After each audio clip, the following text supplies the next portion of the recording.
The Dark Cosmos brings you The World with a Thousand Moons. Written by Edmond Hamilton. This space exploration sci-fi tale was first published in 1942 in Startling Stories magazine. Captain Lance Kenniston's mission seemed simple. Escort a wealthy heir to the distant world of the Thousand Moons. But when their ship crash lands on this treacherous asteroid world, they find themselves hunted by ruthless space pirates and caught in a web of dark secrets. A brilliant scientist holds the key to a mind-bending weapon with unimaginable power.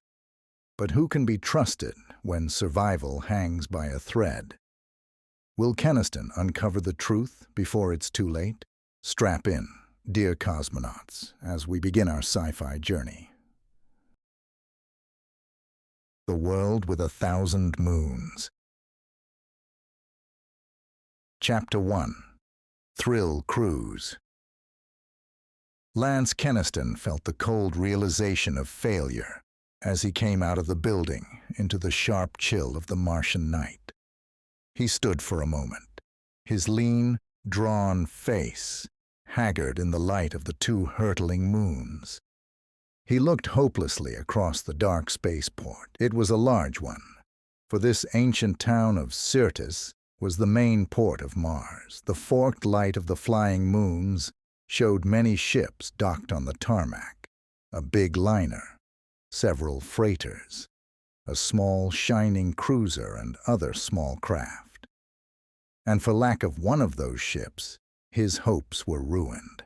A squat, brawny figure in shapeless space jacket came to Kenniston's side. It was Holkor, the Jovian, who had been waiting for him. "What luck?" asked the Jovian in a rumbling whisper. "It's hopeless," Kenniston answered heavily. "There isn't a small cruiser to be had at any price. The meteor miners buy up all small ships here." "The devil," muttered Holkor, dismayed. "What are we going to do? Go on to Earth and get a cruiser there?" "We can't do that," Kenniston answered.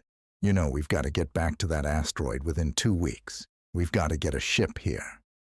Desperation made Kenniston's voice taut. His lean, hard face was bleak with knowledge of disastrous failure. The big Jovian scratched at his head. In the shifting moonslight, his battered green face expressed ignorant perplexity as he stared across the Busey spaceport. "That shiny little cruiser there would be just the thing," Holkor muttered, looking at the gleaming, torpedo-shaped craft nearby. "It would hold all the stuff we've got to take, and with robot controls, we too could run it." "We haven't a chance to get that craft," Kenniston told him. "I found out that it's under charter to a bunch of rich Earth youngsters who came out here in it for a pleasure cruise. A girl named Loring, heiress to Loring Radium, is the head of the party." The Jovian swore. "Just the ship we need, and a lot of spoiled kids are using it for thrill hunting." Kenniston had an idea. "It might be," he said slowly, "that they're tired of the cruise by this time and would sell us the craft. I think I'll go up to the Terra Hotel and see this Loring girl." "Sure, let's try it anyway," Holkor agreed. The Earthman looked at him anxiously. "Oughtn't you to keep under cover, Hulk? The Planet Patrol has had your record on file for a long time. If you happen to be recognized—" "Bah, they think I'm dead, don't they?" scoffed the Jovian. "There's no danger of us getting picked up." Kenniston was not so sure, but he was too driven by urgent need to waste time in argument. With the Jovian clumping along beside him, he made his way from the spaceport across the ancient Martian city. The dark streets of old Syrtis were not crowded.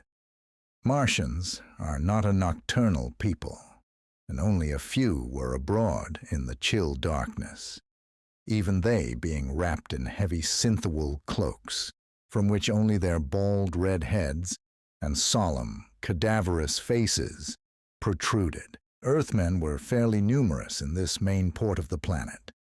Swaggering space sailors, prosperous-looking traders, and rough meteor miners made up the most of them. There were a few tourists, gaping at the grotesque old black stone buildings, and under a krypton bulb at a corner, 2 men in the drab uniform of the patrol stood eyeing passers-by sharply. Kenniston breathed more easily when he and the Jovian had passed the 2 officers without challenge.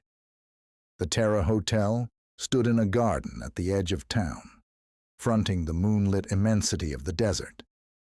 This glittering glass block, especially built to cater to the tourist trade from Earth, was Earth-conditioned inside. Its gravitation, air pressure, and humidity were ingeniously maintained at Earth standards for the greater comfort of its patrons. Kenniston felt oddly oppressed by the warm, soft air inside the resplendent lobby. He had spent so much of his time away from Earth that he had become more or less adapted to thinner, colder atmospheres. "Miss Gloria Loring?" repeated the immaculate young Earthman behind the information desk. His eyes appraised Kenniston's shabby space jacket and the hulking green Jovian. "I am afraid I'm here to see her on important business, by appointment," Kenniston snapped. The clerk melted at once. "Oh, I see. I believe that Miss Loring's party is now in the bridge. That's our cocktail room, top floor." Kenniston felt badly out of place, riding up in the magnetic lift with Holkor. The other people in the car, Earthmen and women in the shimmering synthesilks of the latest formal dress, stared at him and the Jovian as though wondering how they had ever gained admittance. The lights, silks, and perfumes made Kenniston feel even shabbier than he was. All this luxury was a far cry from the hard, dangerous life he had led for so long amid the wild asteroids and moons of the outer planets. It was worse up in the glittering cocktail room atop the hotel. The place had glassite walls and ceiling, and was designed to give an impression of the navigating bridge of a spaceship. The orchestra played behind a phony control board of instruments and rocket controls. Meaningless space charts hung on the walls for decoration. It was just the sort of pretentious sham, Kenniston thought contemptuously, to appeal to tourists. "Some crowd," muttered Holkor, looking over the tables of richly dressed and jeweled people. His small eyes gleamed. "What a place to loot!" "Shut up," Kenniston muttered hastily. He asked a waiter for the Loring party and was conducted to a table in a corner. There were a half-dozen people at the table, most of them young Earthmen and girls. They were drinking pink Martian desert wine, except for one sulky-looking youngster who had stuck to Earth whiskey. One of the girls turned and looked at Kenniston with cool, insolently uninterested gaze, when the waiter whispered to her politely. "I'm Gloria Loring," she drawled. "What did you want to see me about?" She was dark and slim, and surprisingly young. There were almost childish lines to the bare shoulders, revealed by her low golden gown. Her thoroughbred grace and beauty were spoiled for Kenniston by the bored look in her clear dark eyes, and the faintly disdainful droop of her mouth. The chubby, rosy youth beside her goggled in simulated amazement and terror at the battered green Jovian behind Kenniston. He set down his glass with a theatrical gesture of horror. "This Martian liquor has got me," he exclaimed. "I can see a little green man." Holkor started wrathfully forward. "Why, that young pup." Kenniston hastily restrained him with a gesture. He turned back to the table. Some of the girls were giggling. "Be quiet, Robbie," Gloria Loring was telling the chubby young comedian. She turned her cool gaze back to Kenniston. "Well, Miss Loring, I heard down at the spaceport that you are the charterer of that small cruiser, the Sun Sprite," Kenniston explained. "I need a craft like that very badly. If you would part with her, I'd be glad to pay almost any price for your charter." The girl looked at him in astonishment. Why in the world should I let you have our cruiser? Kenniston said earnestly, your party could travel just as well, and a lot more comfortably by liner. And getting a cruiser like that is a life-or-death business for me right now. I'm not interested in your business, Mr. Kenniston, drawled Gloria Loring, and I certainly don't propose to alter our plans just to help a stranger out of his difficulties. Kenniston flushed from the cool rebuke. He stood there, suddenly feeling a savage dislike for the whole pampered group of them. Beside that, the girl continued, we chose the cruiser for this trip because we wanted to get off the beaten track of liner routes and see something new. We're going from here out to Jupiter's moons. Kenniston perceived that these bored, spoiled youngsters were out here hunting for new thrills on the interplanetary frontier. His dislike of them increased. A clean-cut, sober-faced young man, who seemed older and more serious than the rest of the party, was speaking to the heiress. Unhardened space travelers like us are likely to get hit by gravitation paralysis out in the outer planets, Gloria, he was saying to the heiress. I don't think we ought to go farther out than Mars. Gloria looked at him mockingly. If you're scared, Hugh, why did you leave your nice safe office on Earth and come along with us? The chubby youth called Robbie laughed loudly. We all know why Hugh Murdoch came along. It's not thrills he wants. It's you, Gloria. They were all ignoring Kenniston now. He felt that he had been dismissed, but he was desperately reluctant to lose his last hope of getting a ship. Somehow he must get that cruiser. A stratagem occurred to him. If these spoiled scions wouldn't give up their ship, at least he might induce them to go where he wanted. Kenniston hesitated. It would mean leading them all into the deadliest kind of peril. But a man's life depended on it, a man who was worth all these rich young wastrels put together. He decided to try it. Miss Loring, if it's thrills you're after, maybe I can furnish them, Kenniston said. Maybe we can team up on this. How would you like to go on a voyage after the biggest treasure in the system? Treasure? Exclaimed the heiress surprisedly. Where is it? They were all leaning forward with quick interest. Kenniston saw that his bait had caught them. You've heard of John Dark, the notorious space pirate? He asked. Gloria nodded. Of course. The telenews was full of his exploits, until the patrol caught and destroyed his ship a few weeks ago. Kenniston corrected her. The patrol caught up to John Dark's ship in the asteroid, but didn't completely destroy it. They gunned the pirate craft to a wreck in a running fight. But Dark's wrecked ship drifted into a dangerous zone of meteor swarms where they couldn't follow. I remember now. That's what the telenews said, conceded the heiress. But Dark and his crew were undoubtedly killed, they said. John Dark, Kenniston went on, looted scores of ships during his career.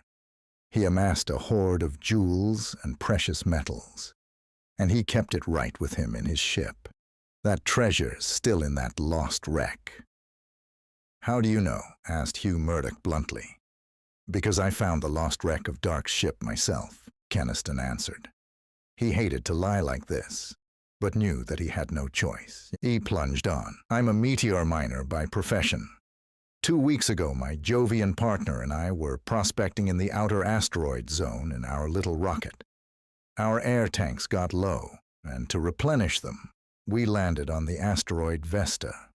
That's the big asteroid they call the world with 1,000 moons, because it's circled by a swarm of hundreds of meteors. It's a weird, jungled little world, inhabited by some very queer forms of life. In landing, my partner and I noticed where some great object had crashed down into the jungle. We discovered it was the wreck of John Dark's ship. The wreck had drifted until it crashed on Vesta, almost completely burying itself in the ground. No one was alive on it, of course. Kenniston concluded. We knew Dark's treasure must still be in the buried wreck, but it would take machinery and equipment to dig out the wreck. So we came here to Mars, intending to get a small cruiser, load it with the necessary equipment, and go back to Vesta and lift the treasure. Only we haven't been able to get a ship of any kind. He leaned toward the girl. Here's my proposition, Miss Loring. You take us and our equipment to Vesta in your cruiser, and we'll share the treasure with you 50-50. What do you say? The blonde girl beside Gloria uttered a squeal of excitement. Pirate treasure! Gloria, let's do it. What a thrill it would be. The others showed equal excitement. The romance of a treasure hunt in the wild asteroids lured them, rather than the possible rewards. We'd certainly be able to take back a wonderful story to Earth if we found John Dark's treasure, admitted Gloria, with quick, eager interest. Hugh Murdoch was an exception to the general enthusiasm. He asked Kenniston, "How do you know the treasure's still in the buried wreck?" "Because the wreck was still undisturbed," Kenniston answered. "And because we found these jewels on the body of one of John Dark's crew, who had been flung clear somehow when the wreck crashed." He held out a half-dozen gems he took from his pocket. They were Saturnian moonstones, softly shining white jewels, whose brilliance waxed and waned in perfect periodic rhythm. "These jewels," Kenniston said, "must have been that pirate's share of the loot. You can imagine how rich John Dark's own hoard must be."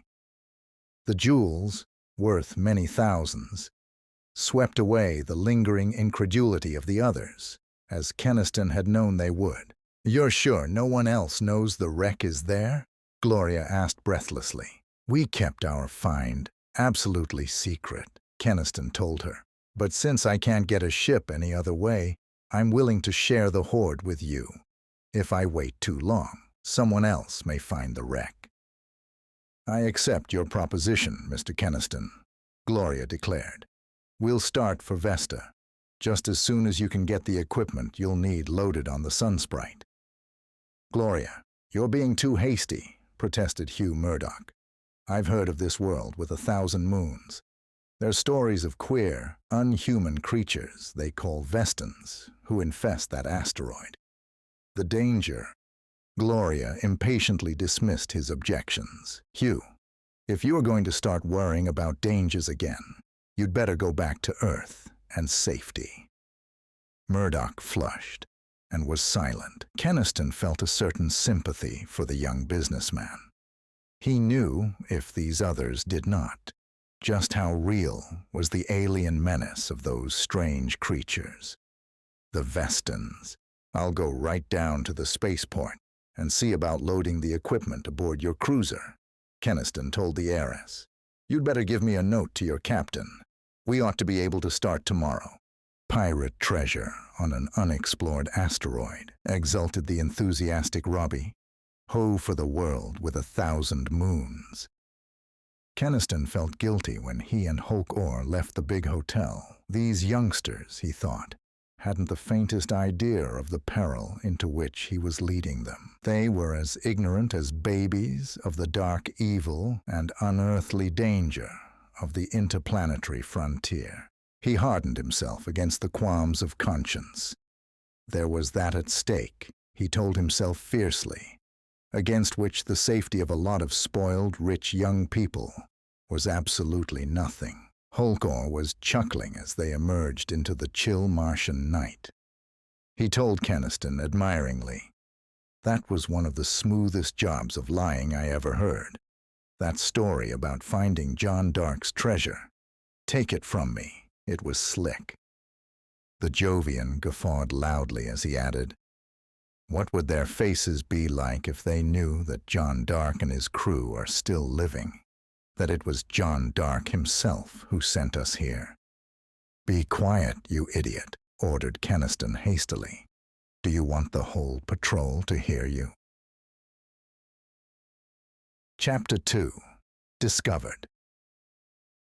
The Sunsprite throbbed steadily through the vast, dangerous wilderness of the asteroidal zone. To the eye, the cruiser moved in a black void, starred by creeping crumbs of light. In reality, those bright crawling specks were booming asteroids, or whirling meteor swarms, rushing in complicated, unchartable orbits, and constantly threatening destruction. For 3 days now, the cruiser had cautiously groped deeper into this most perilous region of the system. Now, a bright, tiny disk of white light was shining far ahead, like a beckoning beacon. It was the asteroid Vesta, their goal. Kenniston, leaning against the glassite deck wall, somberly eyed the distant asteroid. We'll reach it by tomorrow, he thought.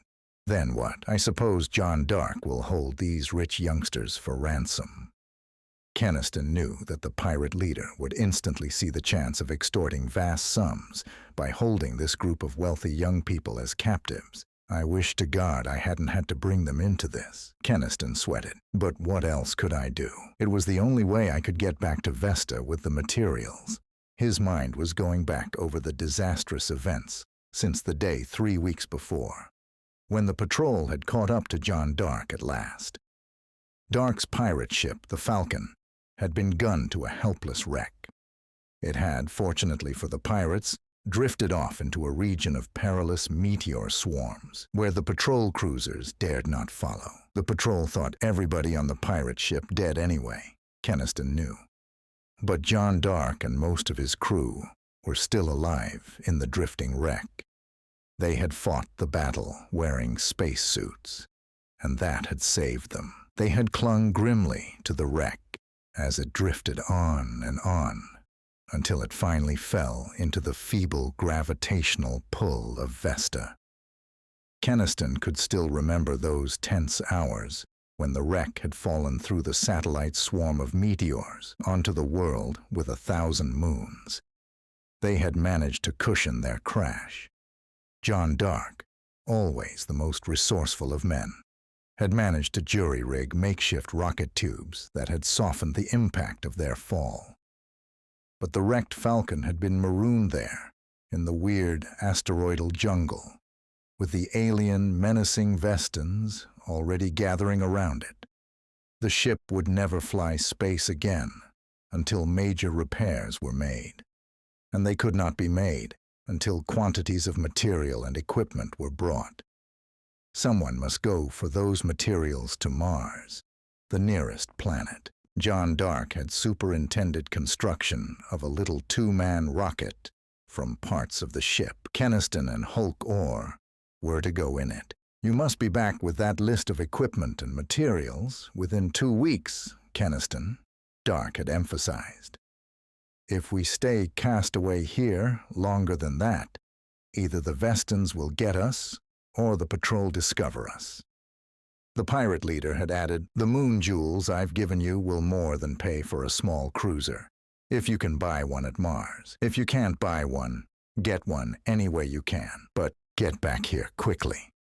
Well, Kenniston thought grimly. He had got a cruiser in the only way he could. Down in its hold were the barrelloy plates and spare rocket tubes and new cyclotrons he had loaded aboard at Syrtis.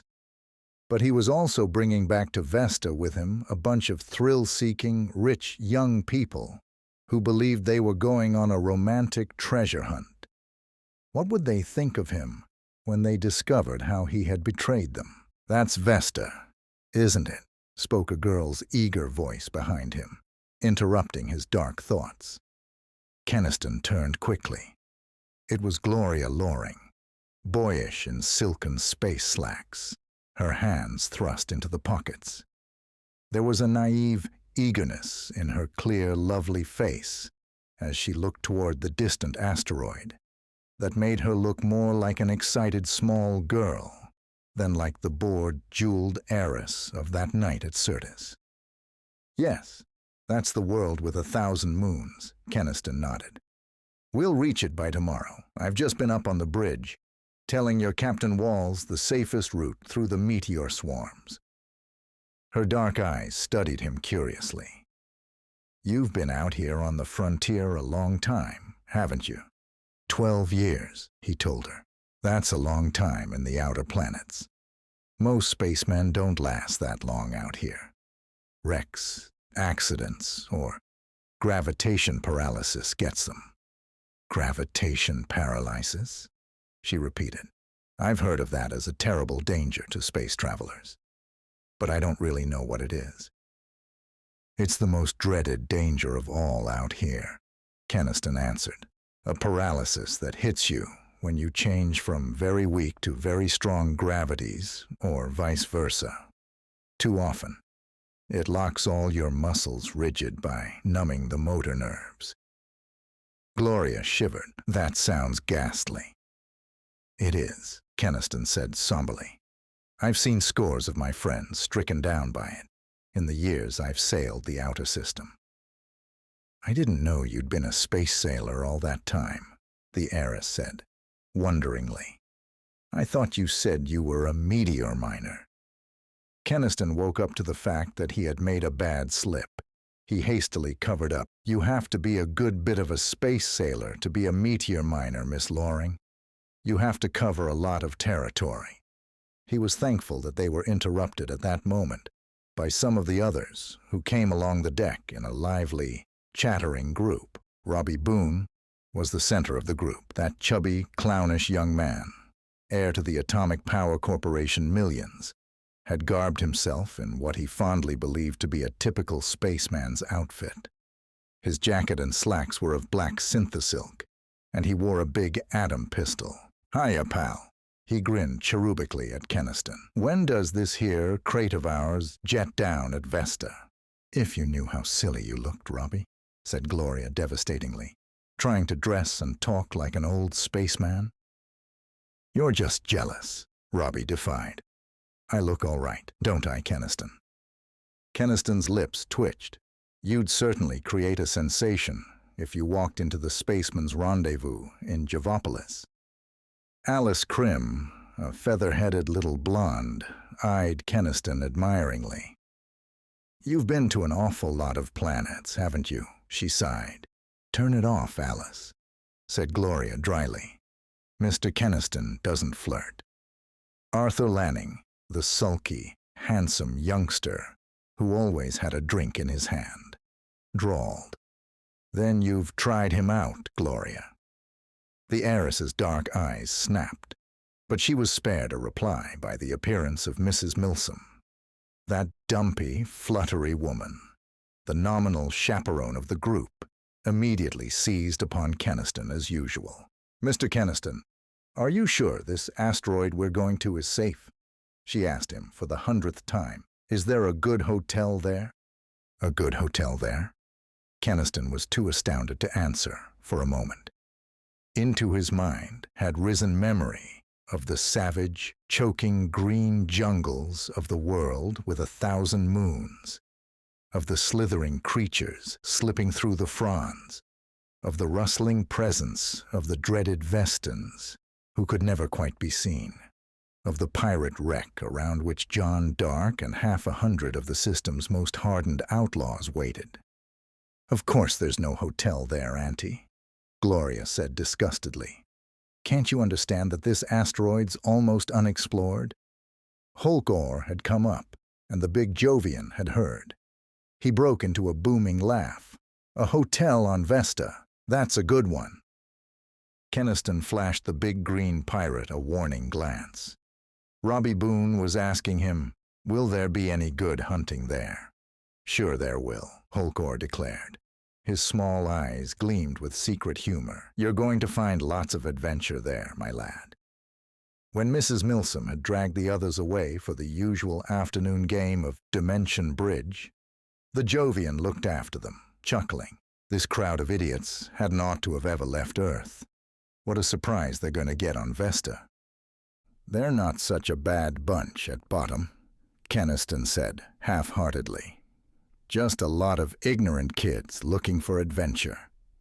Bah, you're falling for the Loring girl, scoffed Holkor. You'd better keep your mind on John Dark's orders. Kenniston made a warning gesture. Cut it! Here comes Murdoch. Hugh Murdoch came straight along the deck toward them, and his sober, clean-cut young face wore a puzzled look as he halted before them. "Kenniston, there's something about this I can't understand," he declared. "Yes? What's that?" returned Kenniston guardedly. He was very much on the alert. Murdoch was not a heedless, gullible youngster like the others. He was, Kenniston had learned, an already important official in the Loring Radium Company. From the chaffing the others gave Murdoch, it was evident that the young businessman had joined the party only because he was in love with Gloria. There was something likable about the dogged devotion of the sober young man. His very obvious determination to protect Gloria's safety and his intelligence made him dangerous in Kenniston's eyes. "I was down in the hold, looking over the equipment you loaded," Hugh Murdoch was saying. "You know, the stuff we're to use to dig out the wreck of Dark's ship. And I can't understand it. There's no digging machinery, but simply a lot of cyclotrons, rocket tubes, and spare plates." Kenniston smiled to cover the alarm he felt. "Don't worry, Murdoch. I loaded just the equipment we'll need. You'll see when we reach Vesta."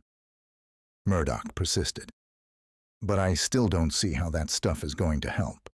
It's more like ship repair stores than anything else." Kenniston lied hastily. "The psychs are for power supply, and the rocket tubes and plates are to build a heavy-duty power hoist to jack the wreck out of the mud. Holkor and I have got that all figured out." Murdoch frowned, as though still unconvinced, but dropped the subject. When he had gone off to join the others, Holkor glared after him. "That fellow's too smart for his own good," muttered the Jovian. "He's suspicious. Maybe I'd better see that he meets with an accident." "No, let him alone," warned Kenniston. "If anything happened to him now, the others would want to turn back, and we're almost to Vesta now." But worry remained as a shadow in the back of Kenniston's own mind. It still oppressed him hours later when the arbitrary ship's time had brought the night. Sitting down in the luxurious passenger cabin over highballs with the others, he wondered where Hugh Murdoch was. The rest of Gloria's party were all here, listening with fascinated interest to Holkor's colorful yarns of adventures on the wild asteroids. But Murdoch was missing. Kenniston wondered worriedly if the fellow was looking over that equipment in the hold again. A young Earth spaceman, one of the Sunsprite's small crew, came into the cabin and approached Kenniston. "Captain Walls's compliments, sir. And would you come up to the bridge? He'd like your advice about the course again." "I'll go with you," Gloria said as Kenniston rose. "I like it up in the bridge best of any place on the ship." As they climbed past the little telaudio transmitter room, they saw Hugh Murdoch standing in there by the operator. He smiled at Gloria. "I've been trying to get some messages through to Earth, but it seems we're almost out of range," he said ruefully. "Can't you ever forget business, Hugh?" the girl said exasperatedly. "You're about as adventurous as a fat radium broker of 50. Kenniston, however, felt relieved that Murdoch had apparently forgotten about the oddness of the equipment below. His spirits were lighter when they entered the glassite-enclosed bridge. Captain Walls turned from where he stood beside Bray, the chief pilot. The plump, cheerful master touched his cap to Gloria Loring. "Sorry to bother you again, Mr. Kenniston," he apologized. "But we're getting pretty near Vesta. And you know this devilish region of space better than I do. The charts are so vague, they're useless." Kenniston glanced at the instrument panel with a practiced eye, and then squinted at the void ahead. The Sunsprite was now throbbing steadily through a starry immensity, whose hosts of glittering points of light would have made a bewildering panorama to layman's eyes. They seemed near none of those blazing sparks. Yet every few minutes, red lights blinked and buzzers sounded on the instrument panel. At each such warning of the meteorometers, the pilot glanced quickly at their direction dials and then touched the rocket throttles to change course slightly. The cruiser was threading a way through unseen but highly perilous swarms of rushing meteors and scores of thundering asteroids. Vesta was now a bright, pale green disk like a little moon. It was not directly ahead, but lay well to the left. The cruiser was following an indirect course that had been laid to detour it well around one of the bigger meteor swarms that was spinning rapidly toward Mars. "What about it, Mr. Kenniston? Is it safe to turn toward Vesta now?" Captain Walls asked anxiously. "The chart doesn't show any more swarms that should be in this region now, by my calculations." Kenniston snorted. "Charts are all made by planet lubbers. There's a small swarm that tags after that big number 480 mess we just detoured around. Let me have the scopes, and I'll try to locate it.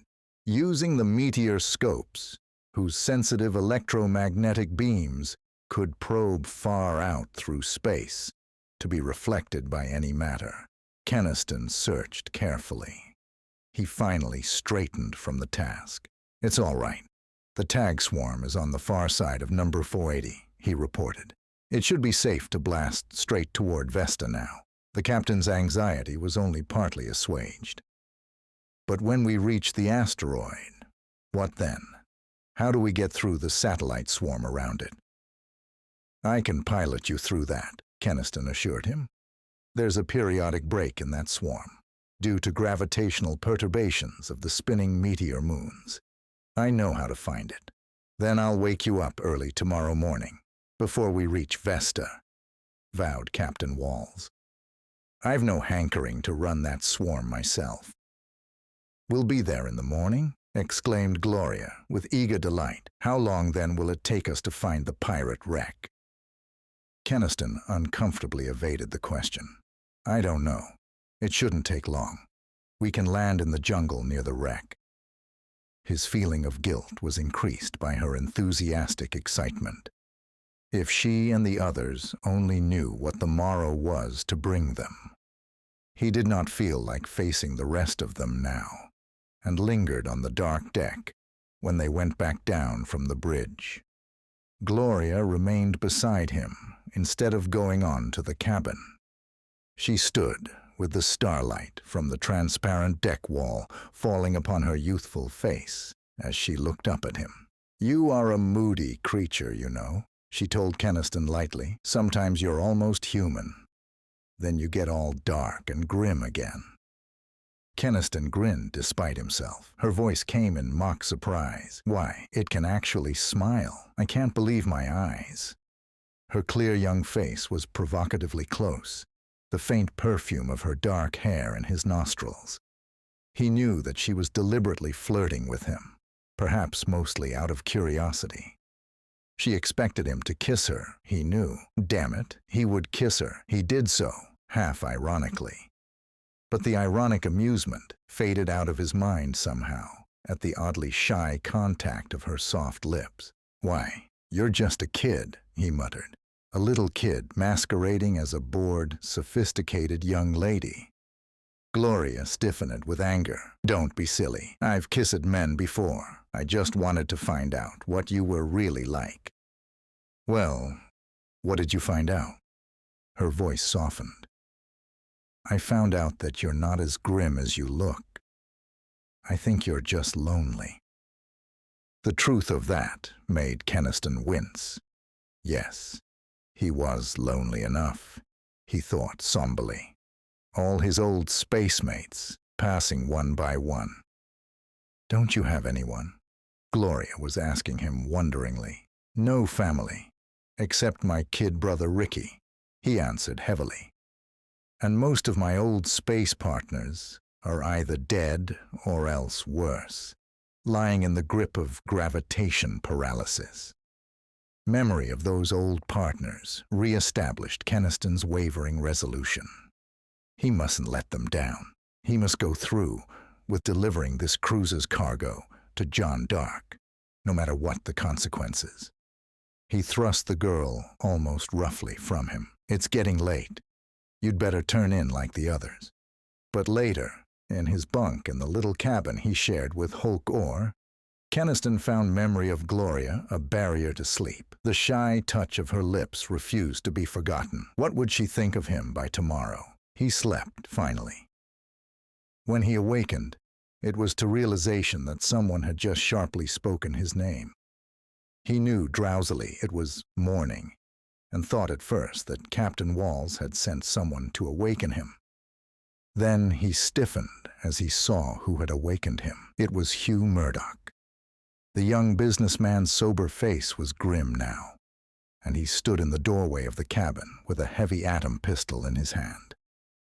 "Get up and dress, Kenniston," Murdoch said sternly, "and wake up your fellow pirate, too. If you make a wrong move, I'll kill you both." Chapter 3. Through the Meteor Moons. Kenniston went cold with dismay. He told himself numbly that it was impossible Hugh Murdoch could have discovered the truth. But the grim expression on Murdoch's face and the naked hate in his eyes were explainable on no other grounds. The young businessman's finger was tense on the trigger of the atom pistol. Resistance would be senseless. Mechanically, Kenniston slipped from his bunk and threw on his slacks and space jacket. Hulk Orr was doing the same, the big Jovian's battered green face almost ludicrous in astonishment. "Now, perhaps you'll tell us what this means," Kenniston said harshly, his mind racing. "Have you lost your senses?" "I've just come to them, Kenniston," rapped Murdoch. "What fools we all were, not to guess that you two belonged to Dark's pirates." Kenniston's lips tightened. It was clear now that Murdoch had actually discovered something. From Hulkor came an angry roar. "Devils of Pluto! I'm no pirate." The big Jovian lied magnificently. "Whatever gave you this crazy idea?" Murdoch's hard face did not relax. He waved the atom pistol. "Go into the main cabin," he ordered. "Walk ahead of me." Helplessly, Kenniston and Hulkor obeyed. His mind was desperate as he shouldered down the corridor. The throbbing of the rockets told him the sun sprite was still forging through the void. They must be very near Vesta by now. And now this had to happen. The others had been awakened by the uproar and streamed into the main cabin after Murdoch and his two prisoners. Kenniston glimpsed Gloria, slim in a silken negligee, her dark eyes round with amazement. "Hugh, have you gone crazy?" she exclaimed stupefiedly. Murdoch answered without looking toward her. "I've found out the truth, Gloria. These men belonged to John Dark's crew. They were taking us into a trap." "Holy smoke," gasped Robbie Boone, his jaw sagging as the chubby youth stared at Kenniston and Hulkor. "They're pirates? I think you must be losing your mind." Gloria stormed at Hugh Murdoch. "This is ridiculous." Hulkor yawned elaborately. "Space sickness hits people in queer ways, Miss Loring," the Jovian told Gloria confidentially. "Some it just makes sick, but others it makes delirious." "I'm not delirious, and you two know it," Murdoch retorted grimly. He spoke to Gloria and the others, without taking his eyes or the muzzle of his pistol off his two captives. "I thought from the first that this Kenniston's story of finding the wreck of Dark's ship on Vesta was a thin one," Murdoch declared. "And yesterday my suspicions were increased when I went down and looked over the cargo of equipment they brought. It's not equipment to dig out a buried wreck. It's equipment to repair a damaged ship, John Dark's ship. Suspecting that, last night, I sent a teleaudiogram to patrol headquarters at Earth. I gave full descriptions of Kenniston and this Jovian and inquired if they had criminal records. An answer came through an hour ago. This fellow Hulkor has a record of criminal piracy as long as your arm, and was definitely known to be one of John Dark's crew." There was an incredulous gasp from the others. Murdoch still grimly watched Kenniston and the Jovian as he concluded. "The patrol hasn't yet sent through Kenniston's record, but it's obvious enough that he's one of Dark's men too, and that his story that he and the Jovian are meteor miners is a flat lie." "I can't understand this," muttered young Arthur Lanning, staring. "If they're Dark's men, why should they induce us to go to Vesta?" "Can't you see?" said Hugh Murdoch. John Dark's ship did crash on Vesta after being wrecked. That must be true enough. But Dark and his pirates weren't dead as the patrol thought. They had to have machines and material to repair their ship. So Dark sent these two men to Mars for the materials. The two couldn't get a ship there any other way. So they made use of our cruiser by selling us that treasure yarn. Kenniston winced. He knew now that he had underestimated Murdoch, who had put together the evidence quickly when his suspicions were roused. Gloria Loring, looking at Kenniston with wide dark eyes, saw the change in his expression. Into her white face came an incredulous loathing. "Then it's true," she whispered. "You did that. You deliberately planned to lead us all into capture?" "Oh, you're all space-struck," growled Holkor, bluffing to the last. Murdoch spoke over his shoulder. "Call Captain Walls, Robbie." "No need to. Here he comes now," yelped the excited youth. Captain Walls, entering the cabin in urgent haste, had eyes only for Kenniston in the first moment. "Ah, there you are, Mr. Kenniston," the captain exclaimed relievedly. "I was just coming for you. We've reached Vesta. I've ordered the pilot to slow down, for I want you to pilot us through the swarm." The captain's voice trailed off. His eyes bulged as, for the first time, he perceived that Murdoch was covering the two men with a gun. "We're not going into Vesta, Captain," rapped Murdoch. "John Dark and his pirates are on the asteroid, alive." Captain Walls's plump face went waxy as he heard the name of the most dreaded corsair of the system. "Dark, living," he stuttered. "Good God, you must be joking." Mrs. Milsom, her dumpy figure shivering and her teeth chattering with terror, pointed a finger at Kenniston and the Jovian. "They're two of the pirates," she shrilled. "They might have murdered us all in our beds. I knew this would happen when we left Earth." Kenniston's mind was seething with despair as he stood there with hands upraised. His whole desperate plan was ruined at this last moment. He wouldn't let it be ruined. He would get this cargo of machines and materials to John Dark, if it meant his life. "Turn back at once toward Mars, Captain," Gloria was saying quietly to the stunned officer. Her face was still very pale.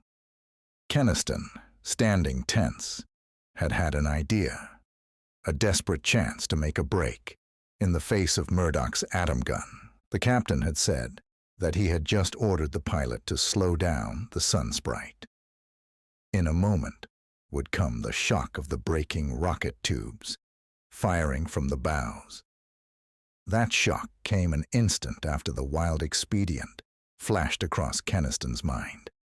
It was only a jarring vibration through the fabric of the ship, for the pilot knew his business. It staggered them all on their feet for just a moment. But Kenniston had been waiting for that moment. As Hugh Murdoch moved his gun arm involuntarily to balance himself, Kenniston lunged forward. "The bridge, Hulk!" he yelled as he hurled himself. Kenniston's shoulder hit the captain and sent him caroming into Murdoch. The two men sprawled on the floor. Hulk Orr, with instant understanding, already had the door of the cabin open. They plunged out into the corridor together. "Our only chance is to make the bridge and grab the controls," Kenniston cried as they raced down the corridor. "We can keep them long enough to land on Vesta." Hiss. Flash. The crackling blast of the atom gun tore into the lower steps of the ladder, up which he and the Jovian frantically climbed. Murdoch was running after them as he fired, and there were shouts of alarm. Kenniston and Holkor burst into the glassite-walled bridge. Bray, the pilot, turned for a startled moment from his rocket throttles. Beyond the pilot, the transparent front wall framed a square of black space in which bulked the monstrous sphere of the nearby asteroid, the world with 1,000 moons. It loomed up only a few hundred miles away, a big pale green sphere, encircled by the vast globular swarm of hundreds on hundreds of gleaming little meteor satellites. "Why, what?" stammered the pilot, bewildered. Kenniston's fist caught his chin, and the man sagged to the floor. "Bar the door, Hulk," yelled Kenniston as he leaped toward the rocket throttles. "Hell, there's only a catch," swore the Jovian. He braced his brawny shoulders against the metal door. "I can hold it a little while." Kenniston's hands were flashing over the throttles. The Sunsprite was moving at reduced speed toward the meteor-enclosed asteroid. The cruiser shook to the bursting roar of power as he opened up all the tail rockets. It plunged visibly faster toward the deadly swarm around Vesta, picking up speed by the minute, rocking, creaking, quivering to the dangerous rate of acceleration Kenniston was maintaining. The little ship rushed ahead. But now there was loud hammering at the bridge room door. "Open up or we'll burn that door down," came Captain Wals's yell. Kenniston didn't turn, hunched over the throttles, peering tensely ahead. He was tautly estimating speed and direction. His eyes searched frantically for the periodic break in the outer meteors. There was a muffled crackling, and the smell of scorched metal flooded the bridge room. A hoarse exclamation of pain came from Hulk Orr. "They got my arm through the door, damn them," cursed the Jovian. "Hurry, Kenniston." Kenniston was driving the Sunsprite full speed toward the whirling cloud of meteors around the asteroid. He had spotted the break in the cloud, the periodic opening caused by the gravitational influence of another nearby asteroid. It was not a real opening. It was merely a small area in the swarm where the rushing meteors were not so thick and where a ship had a chance to worm through by careful piloting. Kenniston only remotely heard the struggle that Hulkor was putting up to hold the door against the hammering crowd outside. His mind was wholly intent on the desperately ticklish piloting at hand. He cut speed and eased the Sunsprite down into that thinner area of the meteor swarm. Space around them now seemed buzzing with rushing, brilliant little moons. The meteorometers had gone crazy, blinking and buzzing, unceasing warning, their needles bobbing all over the direction dials. Instruments were useless here. He had to work by sight alone. He eased the cruiser lower through the swarm, his fingers flashing over the throttles, using quick bursts of the rockets to veer aside from the bright, rushing meteors. "Hurry!" yelled Hulk, or hoarsely again, over the tumult. "I can't hold them out much longer." Down and down went the Sunsprite, through the maze of meteor moons, twisting, turning, dropping ever lower toward the green asteroid. A last gasping shout from Hulk Orr, and the door crashed off its burned-through hinges. Kenniston, unable to turn from the life-or-death business of threading the swarm, heard the Jovian fighting furiously. Next moment, a hand gripped Kenniston's shoulder and tore him away from the controls. It was Murdoch, his eyes blazing, his gun raised. "Raise your hands, or I'll kill you, Kenniston," he cried. "Let me go," yelled Kenniston, struggling to get back to the throttles. "You fool." He had just glimpsed the jagged moonlet rushing obliquely toward them from the left, bulking suddenly big and monstrous.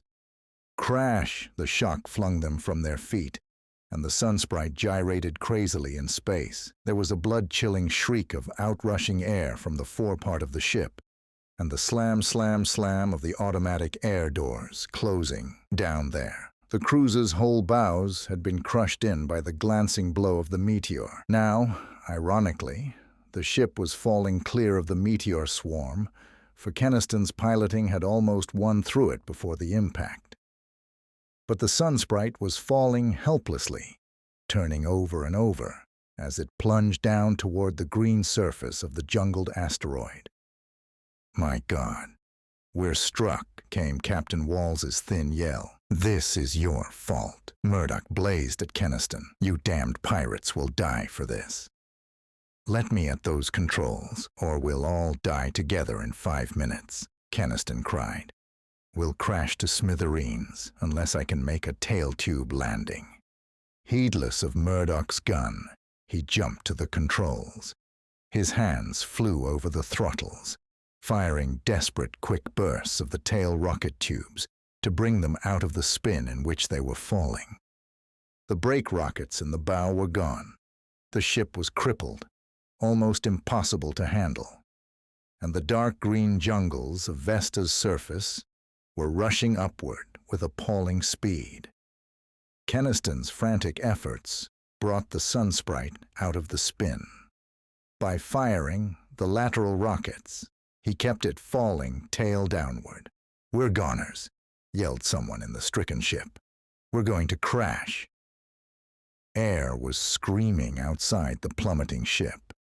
Kenniston, his hands superhumanly tense on the throttles, mechanically estimated their distance from the uprushing green jungles. He glimpsed a little black lake in the jungle, and near it the big circle of an electrified stockade.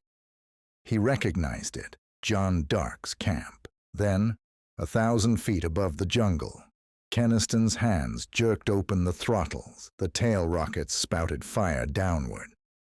Sickening shock of the sudden check almost hurled him away from the controls. His hands jabbed the throttles in and out with lightning rapidity, checking their further fall with one quick burst after another. A sound of rending branches, a staggering sidewise shock that flung him from his feet. A jarring thump, then silence. They had landed. Chapter 4. The Vestons. Kenniston picked himself up groggily. The others in the bridge had been thrown against walls or floor by the shock, but seemed no more than bruised. Hulk Orr was nursing his burned arm. But Hugh Murdoch, staggering in a corner, still held his atom pistol trained on Kenniston and the Jovian. "My God, what a landing!" exclaimed Captain Walls, his plump face still white. "I thought we were done for." "Maybe we still are," Murdoch said grimly. He said savagely to Kenniston, "You think you've won, don't you? Because you've managed to crash us on this asteroid where your pirate boss is waiting." "Listen, Murdoch," Kenniston began desperately. "Keep your hands up, or I'll kill you both," blazed Murdoch. "March down to the main cabin." Kenniston and the Jovian obeyed. The Sunsprite was lying sharply canted on its side, and it was difficult to scramble down through the tilted passageways and decks to the big main cabin. The cabin was a scene of confusion, for it was impossible to stand upright on its tilted floor. Young Arthur Lanning had been stunned, and Gloria Loring and the scared blonde girl, Alice Krim, were bathing his bruised forehead. Robbie Boone was peering wildly through a porthole at the sunlit tangle of green jungle outside. From Mrs. Milsom came a shrill, steady wail of terror. "Stop that screeching," Murdoch told the dumpy dowager brutally. "You're not hurt. Gloria, are you others all right?" Gloria raised her white face from her task. "Only bruised, Hugh." She did not look at Kenniston or the big Jovian as she spoke. Robbie Boone's teeth were chattering. "Murdoch, what are we going to do? We're wrecked on this hellish jungle asteroid." Murdoch paid the frightened, chubby youth no attention. Captain Walls, Bray, and 4 of the crew were entering the cabine. The captain and pilot had belted on atom pistols.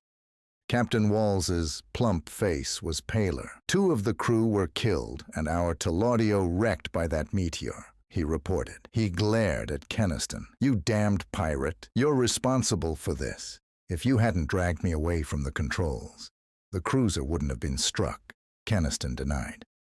"And I'm not a pirate," Murdoch interrupted. "We'll settle with those 2 later," he told the enraged captain. "Right now, we'll have to get out of the ship. We can't stay in here until we get it righted on an even keel." Hulk Orr rumbled a warning. "Better be careful about going outside. Those cursed Vestons are thick in these jungles." "I'll have no advice from you 2 pirates," flamed the captain. "Bray, you and Thorpe keep your guns on them every minute.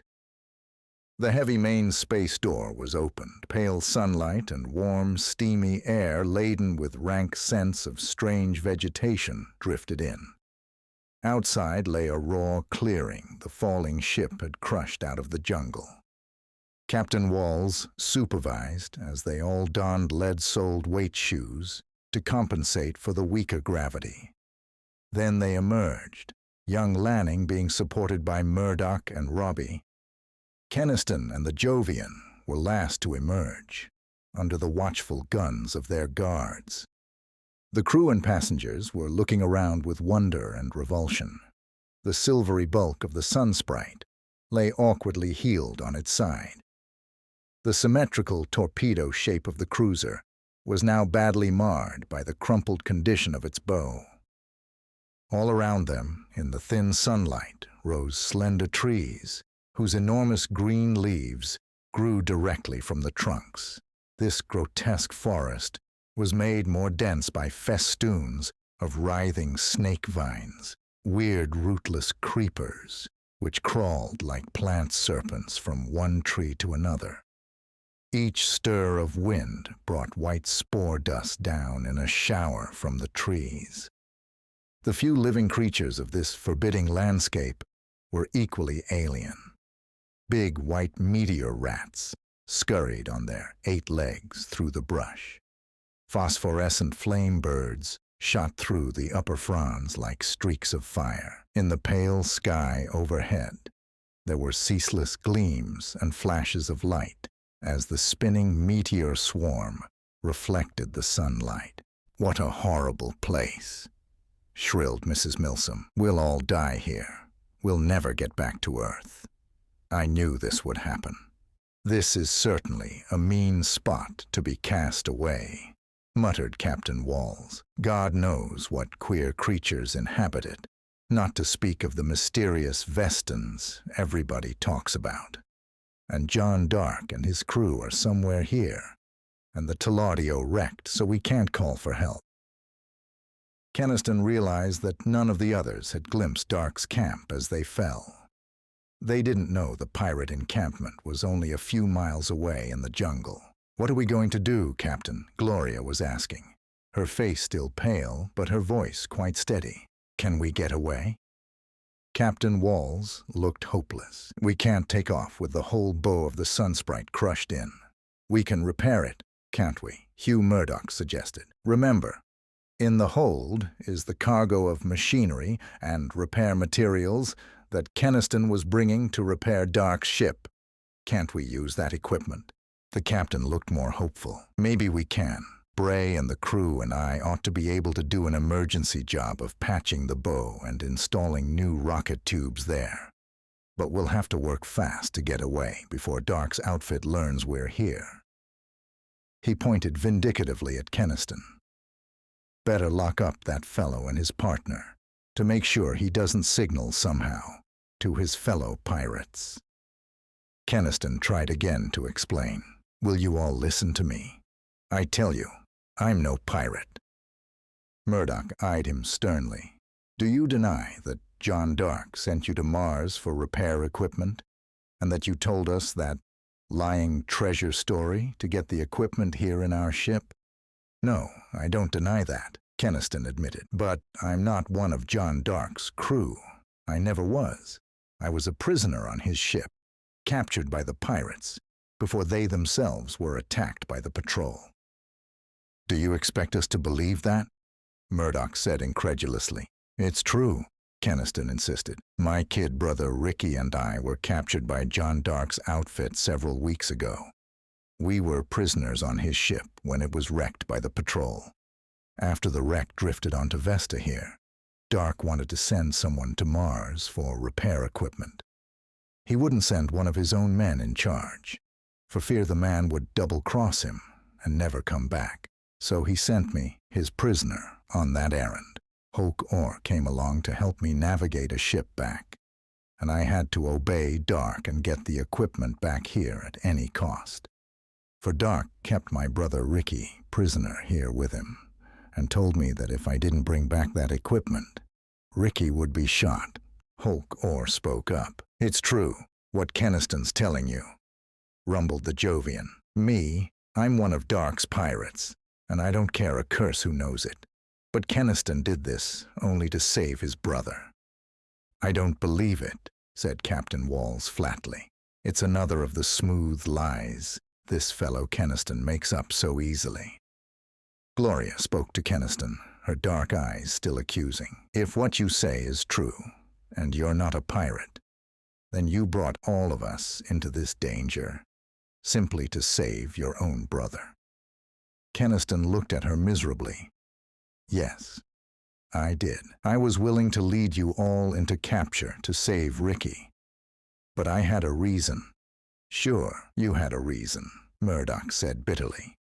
What did the safety of strangers like us mean to you, compared to your precious brother? Captain Walls motioned Kenniston and Hulk Orr angrily toward the ship. Bray, take them in and lock them under guard in a cabin, he said. Hulk Orr suddenly yelled. Look out, there's a Veston. Kenniston, his blood chilling with alarm, glanced where the Jovian pointed. At the west edge of the clearing, a small animal had suddenly emerged from the dense green jungle. It was a six-legged, striped cat-like beast, not unordinary as interplanetary animals go. But its head looked queer, seeming to have a bulbous gray mass attached behind its ears. Captain Walls uttered a scoffing exclamation. That's only an ordinary asteroid cat. That is a Veston, Kenniston cried. Shoot at its head. His warning was too late. The cat-like beast had launched itself in a spring toward their group. As its striped body shot through the air, Walls triggered his atom pistol. The crackling blast of force tore into the body of the charging asteroid cat, and the beast fell heavily a few yards away. But as it fell, the small gray mass upon its neck suddenly detached itself from the dead animal and scuttled swiftly forward. It moved with blurring speed toward Bray, the nearest to it of the group. The little gray creature was no bigger than a man's clenched fists together. It was a gray, wrinkled, featureless thing, except for pinpoint eyes and the tiny claw-like legs upon which it scurried. It reached Bray and ran swiftly up his legs and back as he swore startledly. Kenniston, made reckless of danger by his horror, yelled and lunged toward the pilot. Bray was swearing and trying to slap at the gray thing running up his back, but the little creature had now reached his neck. Clinging there, it swiftly dug two tiny, needle-like antennae into the base of his neck. Hold him, Kenniston shouted hoarsely. The Veston has got him. Bray had undergone a sudden metamorphosis as the gray creature dug its antennae into his neck. His face stiffened, became mask-like. The pilot turned and began to run stiffly toward the jungle. Kenniston's leap almost caught him, but Bray lashed out a fist that sent Kenniston sprawling. Don't let him get away, Kenniston yelled, scrambling up. But the others were too stricken by amazement and horror to interfere in time. Bray had already plunged into the jungle and was gone. My God, what happened? Captain Walls exclaimed dazedly. Bray went clean crazy. His gun was pointing at Kenniston and Hulk, or as though he held them responsible for what had occurred. He didn't go crazy, but he's lost now, Kenniston said heavily. That little gray creature was one of the Vestons. But what did it do to him? That thing wasn't big enough to harm anybody. That's all you know about it, said Hulk Orr ominously. Those little Vestons are the most dangerous creatures in the system. The Vestons, Kenniston added dully, are semi-intelligent parasites. The live by attaching themselves to and taking control of some other creature's body. They do it by jabbing in those tiny, needle-like antennae to contact the victim's nervous system. Thereafter, the Veston controls the victim's body absolutely. When the victim dies or is hurt, the Veston simply detaches himself and fastens upon a new victim. Furor was on the white faces of the others. Murdoch gulped and asked, "Then Bray?" "Bray is beyond saving now," Kenniston said. "The Veston parasite will control his body till he dies. The Vestons always like to attach themselves to human beings. They know that a man's body is more versatile in its capabilities than an animal's." Twilight was beginning to descend upon the little clearing in the jungle, for the sun had gone down during the last few minutes. In the gathering dusk, the jungle loomed dark and brooding about them. Overhead, the sky of this world with 1,000 moons was burgeoning into its full glory. The hundreds of meteor moons that spun across the heavens were shining brighter and brighter in the deepening dusk. Captain Walls broke the spell of horror and dread. "We'd better get back inside the ship for tonight," he said nervously. "We can't do anything about repairs until tomorrow anyway. By then we'll have figured out some way to deal with those devilish creatures." Murdoch said bitterly to Kenniston, "Bray's end is your fault, Kenniston. You brought him and us and these women into this place, all for the sake of that brother of yours. He'll stand trial for that when we get back to Mars," the captain vowed. "Even if he wasn't one of Dark's crew originally. By helping them, he's made himself a space pirate, liable to execution." Kenniston made no attempt to defend himself. He knew they wouldn't understand why he had sacrificed them for Ricky's sake, even if he told them. He and Holkor were locked in one of the little cabins after it had been carefully searched. The crewman, Thorpe, was stationed as a guard outside their bolted door. Holkor, who had bandaged his burned arm, looked around the dark little cabin disgustedly. "This is a devil of a fix to get into," swore the Jovian. "Here we've reached Vesta with the stuff, but can't let the chief know." Kenniston asked him earnestly, "Hoke, would John Dark really shoot Ricky if I didn't deliver the equipment?" "He said he would, but you know he needs Ricky." Kenniston was clinging to this last shred of hope for his brother. John Dark and his pirates did need Ricky, for Ricky was a physician, Dr. Richard Kenniston of the Institute of Planetary Medicine. That was why John Dark had spared the lives of the two brothers when he had captured them in the freighter in which they were returning to Earth from Saturn. Ordinarily, the pirate leader would have ruthlessly killed them, as he killed all prisoners who were not rich enough to pay ransom. But the fact that Ricky was a physician had saved them. The pirates needed a doctor. They had kept the two brothers prisoner on their ship for that reason. Kenniston and Ricky had still been on the Falcon as prisoners when the patrol had finally caught up to it and wrecked it. Dark knows that Ricky is a fine doctor, and he needs a doctor, Kenniston repeated hopefully to the Jovian. "Surely he wouldn't be foolish enough to shoot Ricky, even if I don't deliver the equipment."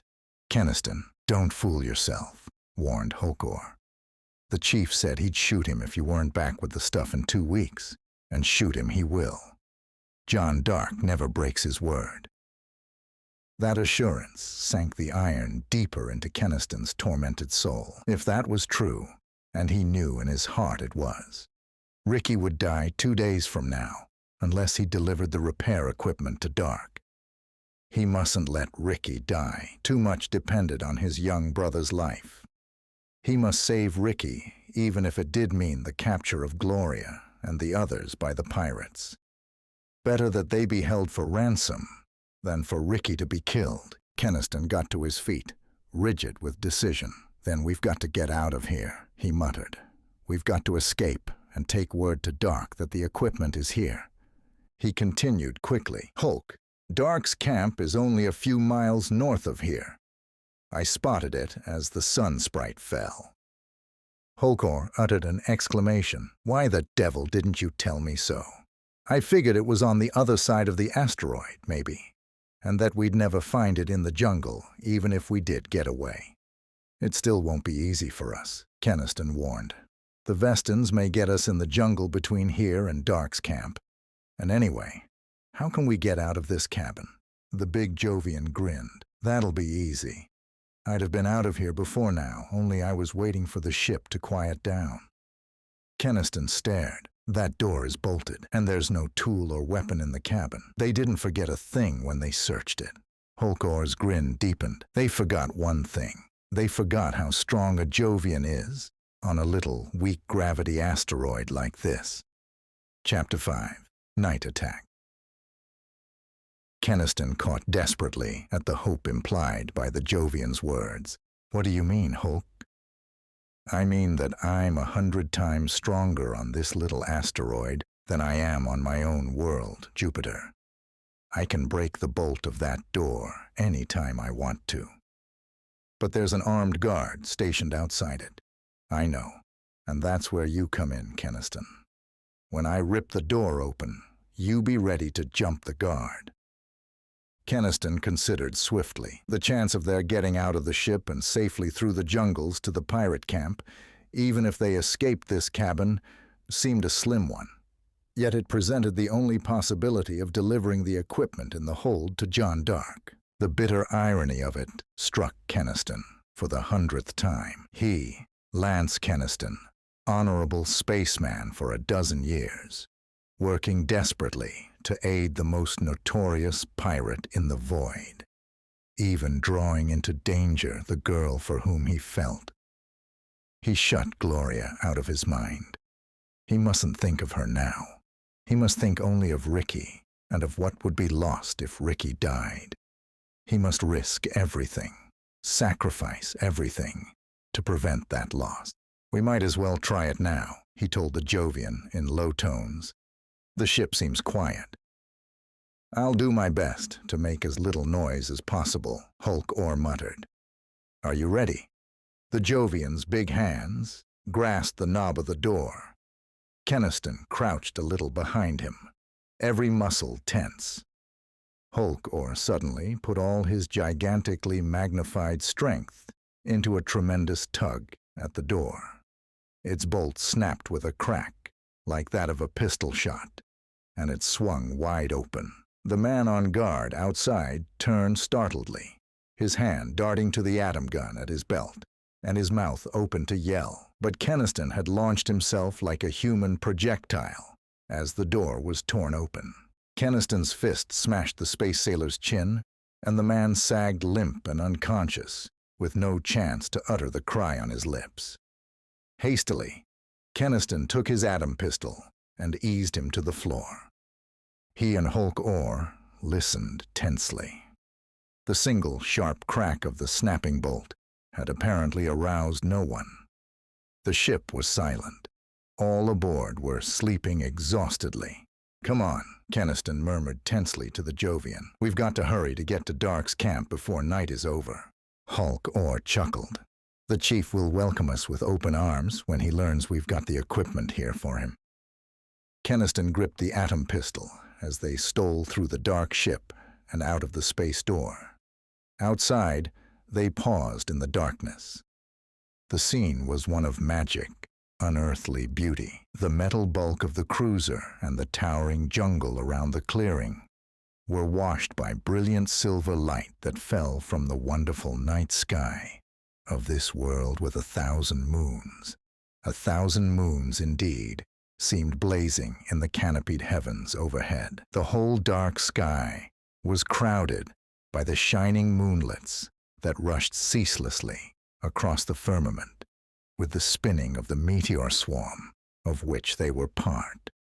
It was like the glorious vista of a world seen in dreams. But Kenniston was familiar with the unearthly spectacle. He led the way rapidly toward the northern edge of the jungle. "We'll just have to plunge in and head north," he told the Jovian. "If we reach that little lake, we can soon find Dark's camp." They started into the dense jungle, a fairyland of silver beams sifting through the choking fronds. Something scurried close by. "Kenniston, shoot!" cried Holkor instantly. Kenniston had already glimpsed the white beast scurrying toward them across a little patch of moonslide. It was one of the big meteor rats. On its neck bunched one of the little gray masses, a Veston. The horror inspired by the hideous parasites tightened Kenniston's finger convulsively on the trigger of the atom pistol. The crackling bolt of fire from the weapon ripped into the Veston on the meteor rat, and both parasite and animal victim were instantly a scorched, smoking heap. "Hell, that's torn it," cried the big Jovian. "We've roused the whole ship." Men awakened by the blast of the atom gun were pouring out of the sunsprite, rushing after the two escaped men. Kenniston heard Captain Walls shouting, "They're in the jungle here. Spread out and surround them," the officer was ordering. Kenniston and the Jovian plunged forward, seeking to escape northward. But they had come up against an impenetrable abatis of brush. Before they could find a way around it, they heard men crashing all around them. They were completely encircled. "Kenniston, you and that Jovian walk back into the clearing with your hands raised, or we'll blast every inch of the brush till we get you," came the stentorian shout of the captain. "The devil! They've got us boxed," exclaimed Hulk furiously. "We'll try to fight our way through." "No," Kenniston declared. "We couldn't make it anyway, and I'm not going to shoot innocent men."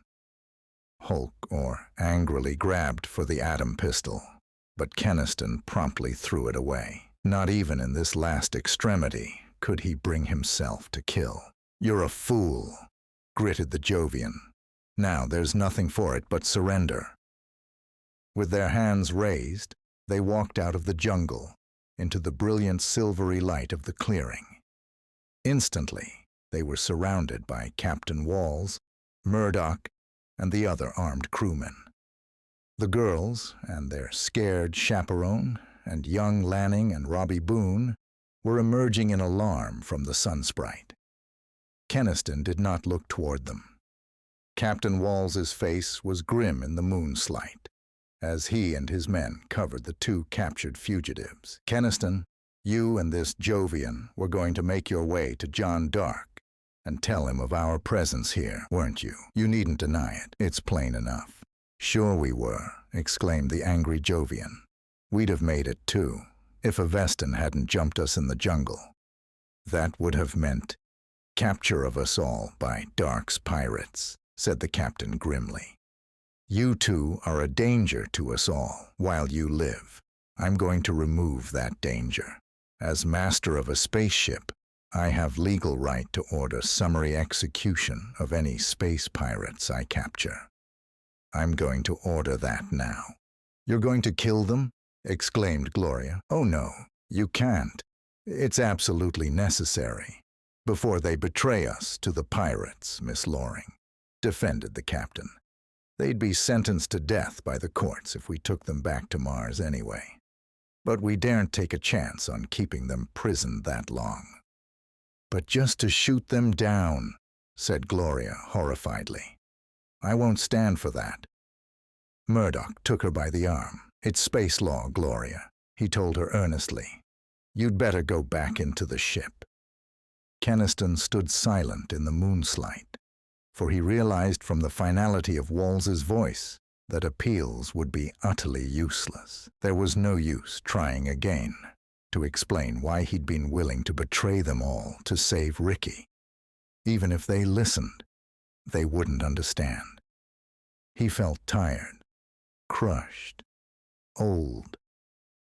He'd gone a long way in the last dozen years, but every mile of it had only led toward this ending.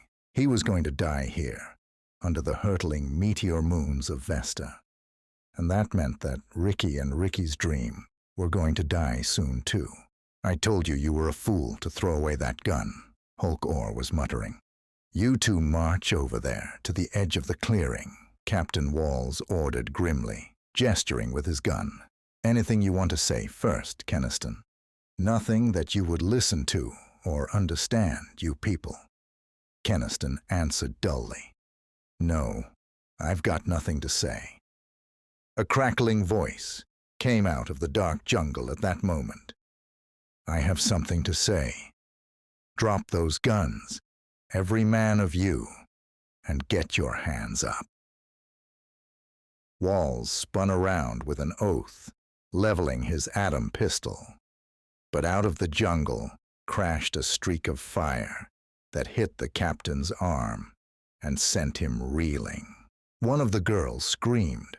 Another of the Sunsprite's crew had tried to aim his weapon and had been cut down by a second bolt of atomic fire that had hit his leg.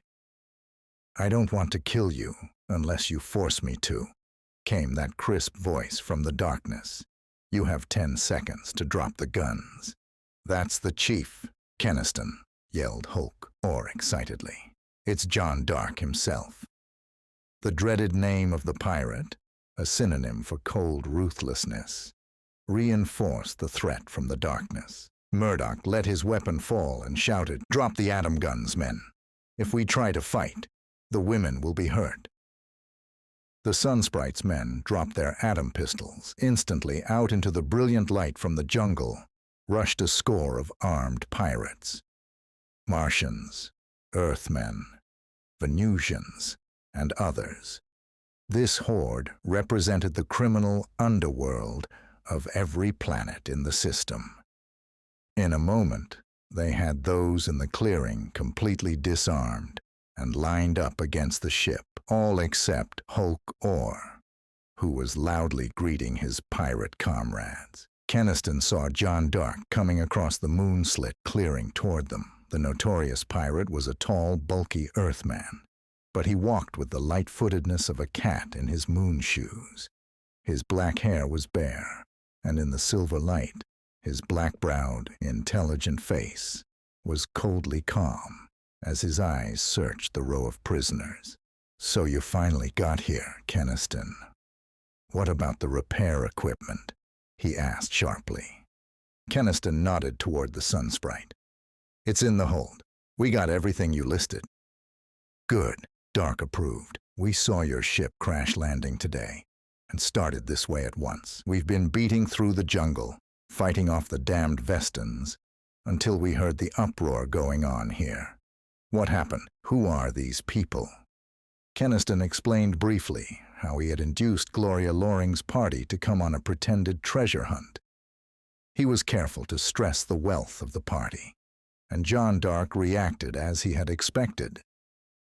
If they're that wealthy, their families can pay big ransoms. You've done very well, Kenniston. "What about Ricky?" asked Kenniston tensely. "He's all right?" "Sure he's all right. He's up at the camp," Dark answered. Gloria said bitterly to Kenniston, "You can congratulate yourself. You've managed to save your brother." John Dark addressed her. "Miss Loring, I presume you and your companions are willing to pay ransom for your crew also? I never take prisoners, unless they promise a good profit." "Yes, of course we'll pay the ransom of the crew," Gloria agreed hastily. "Good," said the pirate calmly. "You'll not find your captivity any more irksome than necessary." Mrs. Milsom, the dumpy chaperone, was goggling at the notorious pirate in an extreme of terror. A sardonic gleam came into Dark's eyes as he glanced at her. "You're a handsome wench," he told the plump dowager with mock admiration. "I've half a mind to keep you and let the ransom go." "No, no," shrieked the terrified woman. Dark burst into a roar of laughter. "All right, my shrinking beauty, we'll accept ransom for you." He turned and shot efficient orders to his subordinates, who by now had gathered behind him. "Get that stuff out of the hold, rig up power sledges, and start freighting it up to the camp. You'll have to cut a path through the jungle.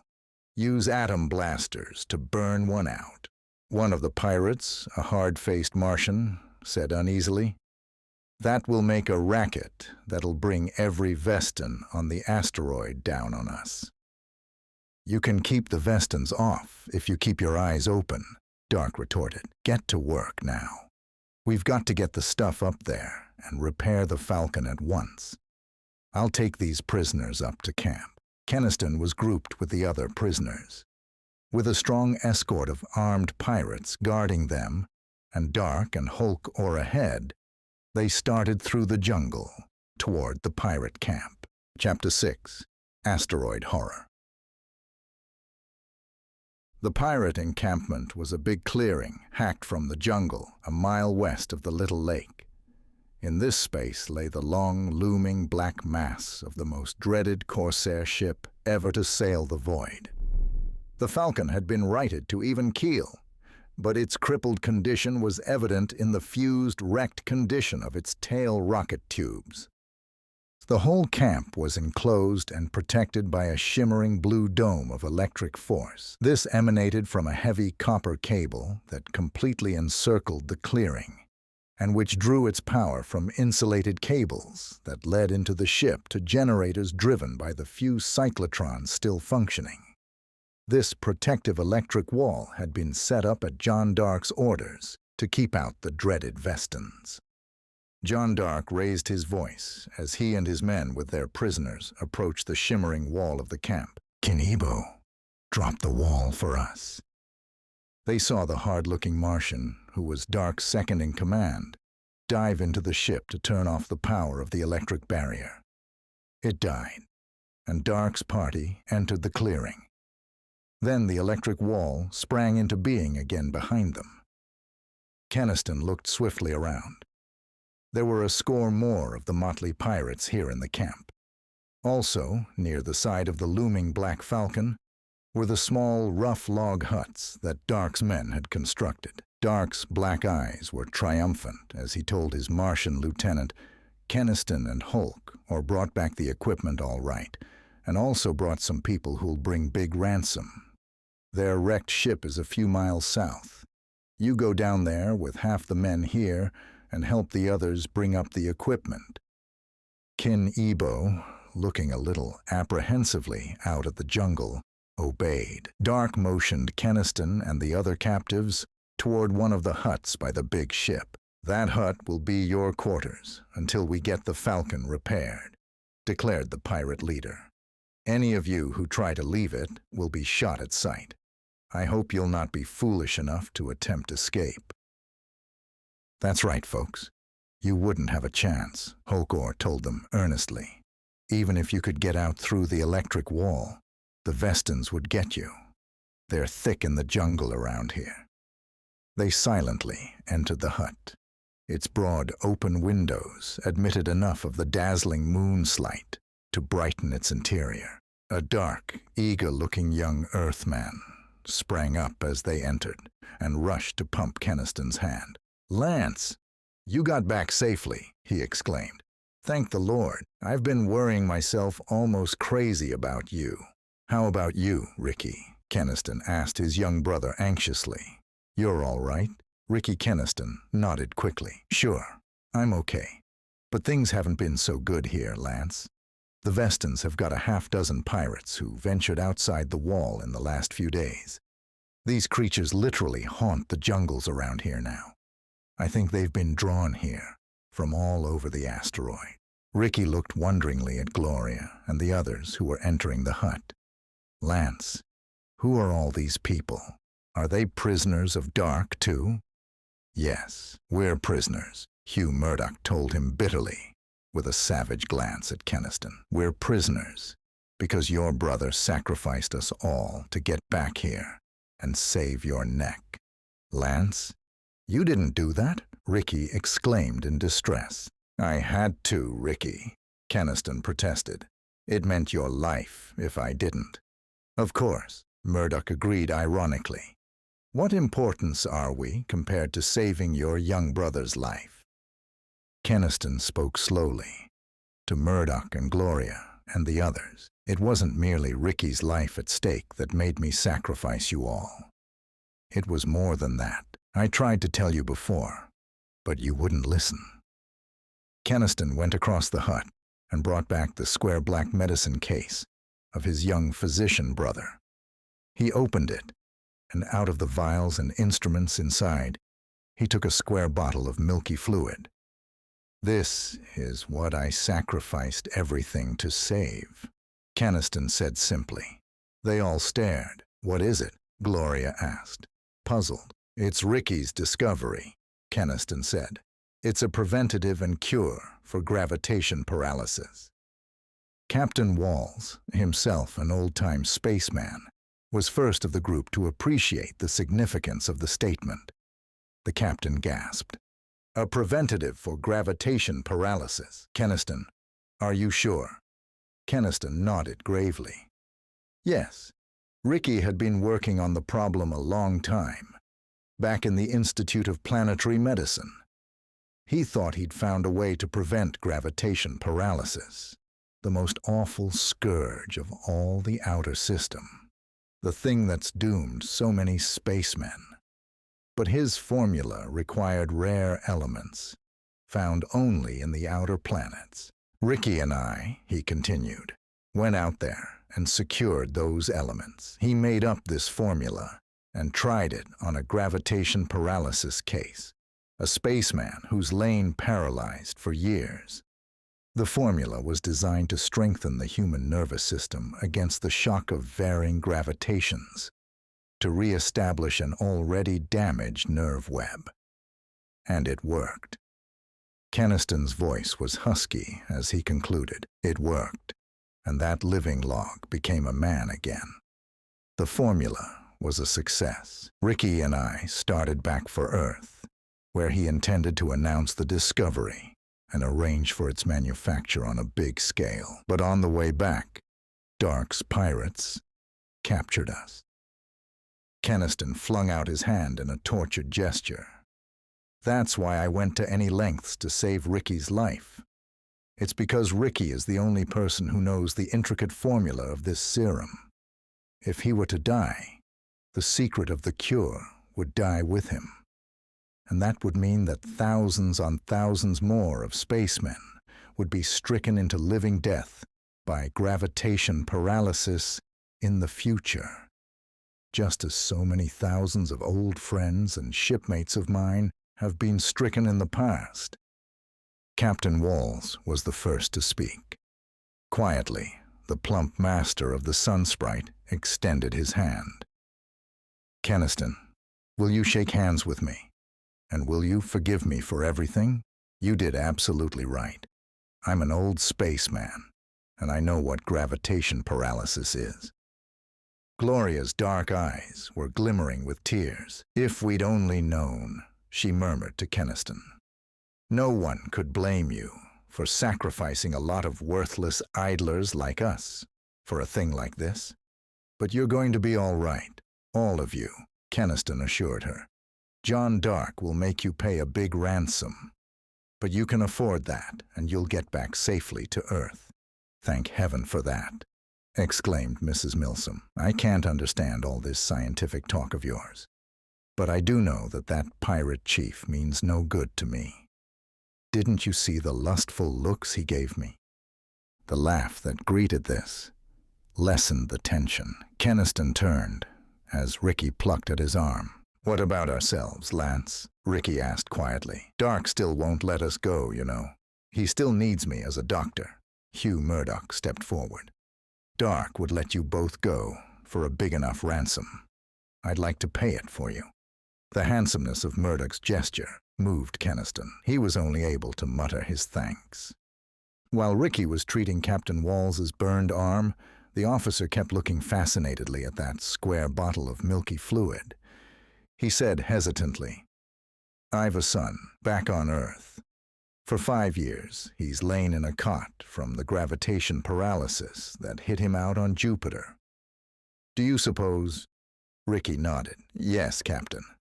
I'm sure that we can cure him, now. There was an uproar out in the clearing. Kenniston went to the door and looked out. The electric wall had temporarily been dropped, and Kin Ebo and the main body of the pirates were hastily entering the camp with their improvised power sledges that bore heavy loads of machinery and materials. Kenniston heard Kin Ebo reporting shrilly to John Dark. We lost 2 men to the Vestance on the way here, and nearly lost 2 more. All this activity has drawn them from all over the asteroid. Look at that. Outside the electric wall, which had been hastily re-raised, could be glimpsed the shapes of lurking asteroidal animals, meteor rats, big striped cats, flame birds, and every one of those lurking animals bore attached to its neck one of the little gray Vestan parasites. John Dark was saying harshly, "We've got to have the rest of those materials to repair the Falcon. I tell you, it'd be suicide to try another trip through those jungles," expostulated the Martian. "Those Vestans are devils." "Bah, you Martians are all alike. No good when your superstitions get aroused," snorted Dark contemptuously. "I'll take the men down myself. Come on, men, unload those sledges, and we'll go back to the wreck." His indomitable personality drove the scared, unwilling pirates into the task. Again, the electric wall was faded out for a moment, to let them out. When they returned sometime toward morning, Kenniston heard the crash of atom guns, heralding their approach. And when the wall was momentarily dropped, John Dark and his men stumbled into the camp with their loaded sledges in sweating haste. "Turn on the wall again, quick!" bellowed Dark's bull voice. "The jungle's swarming with the gray devils now. They got 5 of us on the way back." Ricky, looking over Kenniston's shoulder, spoke appalledly. "Good God, Lance, look at them! I didn't know there were so many Vestans." Outside the barrier of shimmering electricity, scores of animals and birds, dominated by the dreaded little gray parasitical creatures, were now swarming, and their number seemed growing every minute. "All this activity of the night has drawn the Vestans from far and wide," Kenniston muttered. "I don't like it. If that electric wall should fail, the creatures would be in on us in a moment." Dark himself seemed to feel something of the same apprehension, for he was shouting urgent orders. "Hook up those atomic welders and start putting the new plates into the Falcon's tail. Kinebo, have your gang fit in the new rocket tubes. I'll see to installing the new psychs. If we work, we can get the job done by tomorrow night and get out of here." Through the day, the pirates toiled with an energy that showed their earnest desire to leave the asteroid. That desire was reinforced by the ever larger number of Vestans that now swarmed outside the wall.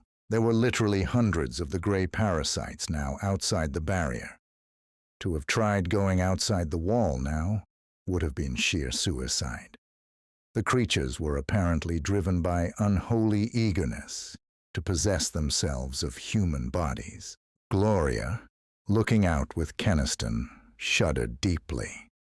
"This horrible world, it's like a nightmare." "We'll soon be away from it," Kenniston reassured. "See, they've almost finished repairing the Falcon."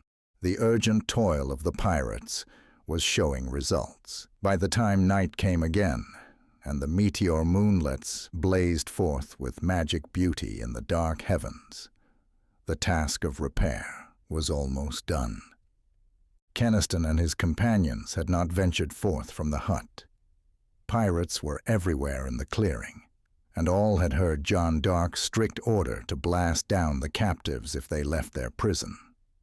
But from the hut, Kenniston and the others could see that the horde of Vestan-dominated animals around the camp had further increased. With ghastly avidity, they kept circling the shimmering electric wall. Kenniston turned in alarm at a ripping sound from the back of the log hut. 2 of the logs were being torn out bodily. The battered green face and giant shoulders of Holkor came through the opening. "Kenniston, I came in this way because I didn't dare let Dark see me talking to you," the Jovian exclaimed. His face was urgent in expression. "I've found out that Dark doesn't mean to let your friends here get away from Vesta alive." "What?" exclaimed Kenniston. "That's impossible. Dark said he was going to hold Gloria and the others for ransom." Holkor nodded hastily. "I know, and he meant it then. But since then, he's found out something that's changed his plans. He found it out from me. Like a big fool, I told him everything when he questioned me." The Jovian continued rapidly. I told him that Murdoch had sent that telaudio message back to patrol headquarters, asking about my record. Now Dark figures that the patrol will come out here to find out if that message meant that some of John Dark's outfit had actually escaped. Dark wants the patrol to keep thinking that he and his outfit were destroyed, so he can slip out to Pluto and prepare a new base.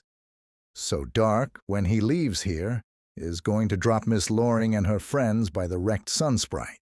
So the patrol will find them dead by the wreck and will believe their cruiser crashed accidentally. That way, they won't go on searching as they would if Miss Loring's party was all missing. And Dark will have a chance to get out to Pluto without an alarm going out. Kenniston was suspicious. Why do you tell us this, Hulk? You're one of the pirates yourself.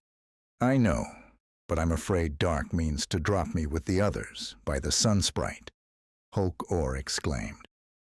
He didn't say so, but I believe he figures on doing it so that the telaudio inquiry about me would be explained when I was found dead with the others by the wreck.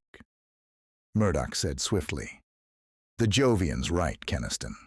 All this is just what Dark would do, to hide his trail, now that he knows my telaudio message may have aroused the patrol's suspicion."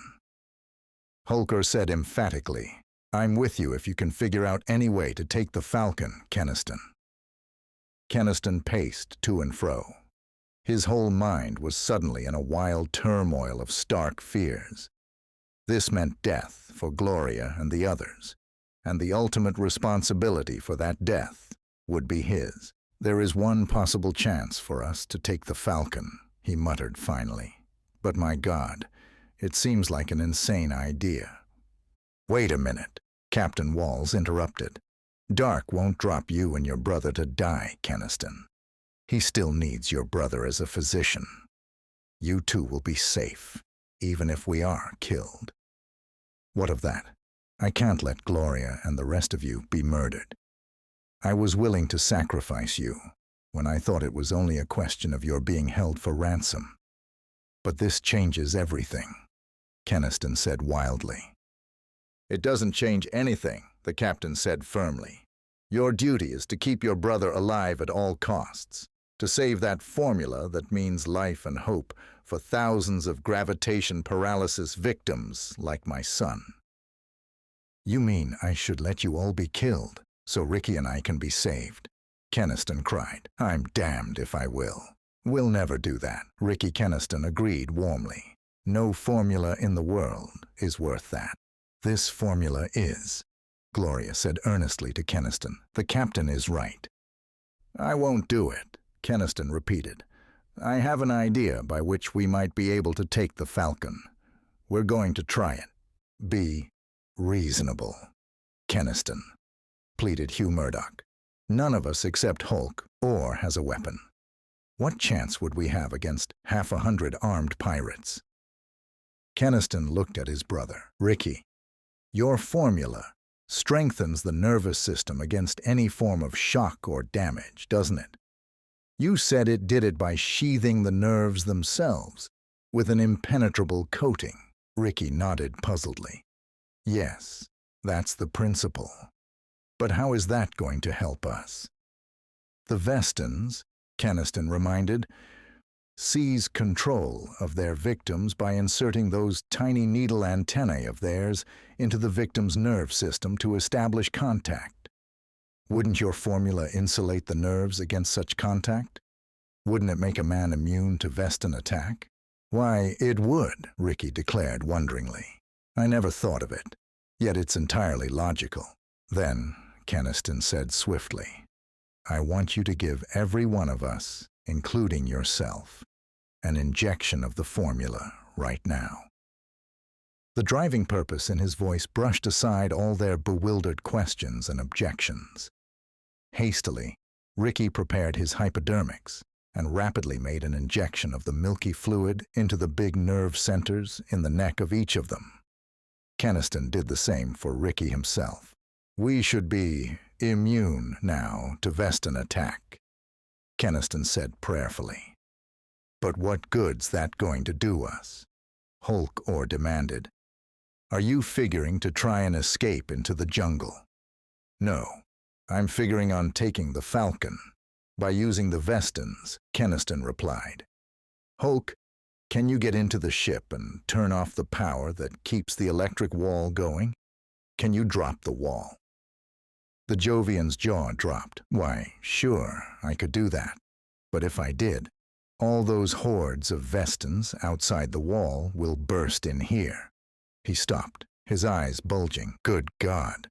Then that's your plan? To let the Vestons in? That's it, Kenniston said teatly, his face grim. To let the Vestons in on the Pirates. That'll give us a chance to take the ship. If the formula really makes us immune to the Vestons. The terrible nature of the proposal stunned them all. But in a moment, a flame of purpose lit in the Jovian's eyes. I'll do it, he swore. It's better than waiting for Dark to kill me like he's planning. You be ready. The Jovian slipped out of the opening in the back of the hut. They saw him presently, casually approaching the door of the Falcon. John Dark stood, a tall, dominant figure in the moonslight, barking orders to the scores of pirates who were bolting in the last of the new rocket tubes. Kenniston's eyes swung toward the shimmering electric wall and the horde of Veston-dominated animals outside it. The wall suddenly died, and as the electric barrier vanished, into the clearing came rushing the swarm of asteroidal animals. The wall's down, John Dark yelled, his atom gun leaping into his hand. Get back into the ship. Get back. The crash of his atom gun drowned his own shout. Other pirates were firing wildly at the hideous creatures assailing them.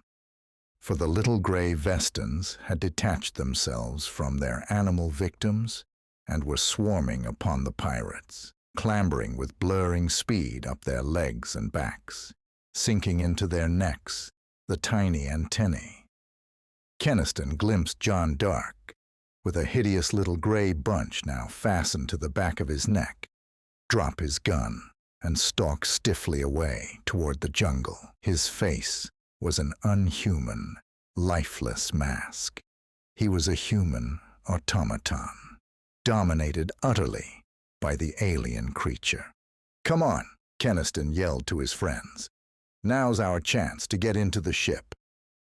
They plunged out of the hut into the gruesome melee. Screaming pirates were now running into the jungle in vain effort to escape the hordes of Vestons. More than half the corsairs were now overcome. Kenniston heard a scream from Gloria as they ran, felt a swift scurrying up his back, then the needle-like stab of antennae sinking into his neck. But the parasitic creature did not overpower his will. He reached around, grasped and tore loose the hideous little thing, and with strong revulsion, flung it to the ground. Your formula works, Ricky.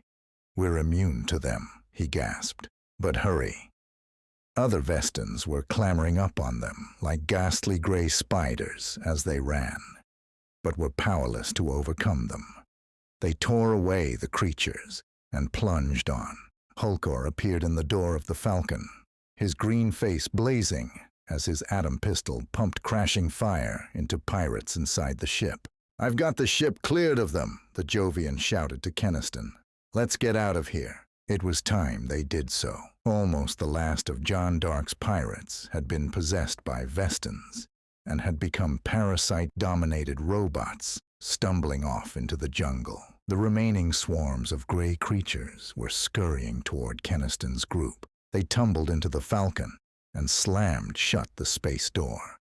The ship, completely, if roughly repaired, was ready for takeoff. Captain Walls and the men of the Sunsprite crew hastily started the newly installed cyclotrons, while Kenniston and the others raced up to the bridge. Kenniston took the controls. He sent the big black pirate ship leaping up into the darkness upon flaming keel and tail jets, and then it climbed steeply toward the wonderful sky of countless rushing moonlets. By the time an hour had passed, the Falcon had groped out through the periodic break in the meteor swarm around the asteroid. and it was throbbing at steadily increasing speed out into the vault of space, away from the world with 1,000 moons. "We'll head for Mars," Kenniston told the others. "We can report there to the patrol." "If you don't mind," Holkor put in hastily, "I'd just as soon you dropped me at some asteroid before then. I've no desire to meet the patrol." Captain Walls told the Jovian. "Nonsense. After what you've done, you'll get a full pardon from the patrol." "You can count on it," Hugh Murdoch told the doubtful Jovian. "We have some influence. Back at Earth." "Well, I guess I'll have to go honest then," sighed Holkor. "All the real pirate outfits are gone now, anyway." He shook his head heavily as he walked away. "The system sure isn't what it used to be." Captain Walls was asking Ricky earnestly, "You're quite sure your formula will cure my son? All these years, I've hoped and prayed." "I'm certain," Ricky smiled. "Within a few weeks after we get back to Earth, gravitation paralysis will be a thing of the past." They moved off with the others, but Gloria lingered in the bridge with Kenniston. "Where will you be going after we get back?" she asked him quietly. "Oh, back to space," he answered, a little uncomfortably. "There's nothing to hold me on Earth now that Ricky's work has succeeded." "Nothing to hold you on Earth?" Gloria repeated. "That, I would say, is about the most ungallant speech on record." He flushed. "You don't mean that night on the Sun Sprite? You weren't in earnest, surely?" "Your passionate proposal is accepted," Gloria said calmly. Kenniston was aghast. "But I didn't propose. I mean, I do love you, and you know it. But you're an heiress, and We'll have all the way back to Mars to argue that out," she told him. "And I have an idea you'll lose." Kenniston had the same idea. Hey, sci-fi horror fans. That concludes The World with 1,000 Moons. Thanks for tuning in. A huge shout out to all our official members for your continued support. Craving for another classic science fiction tale? Click that video on your screen. Until next time, everyone. And remember, stay cosmic.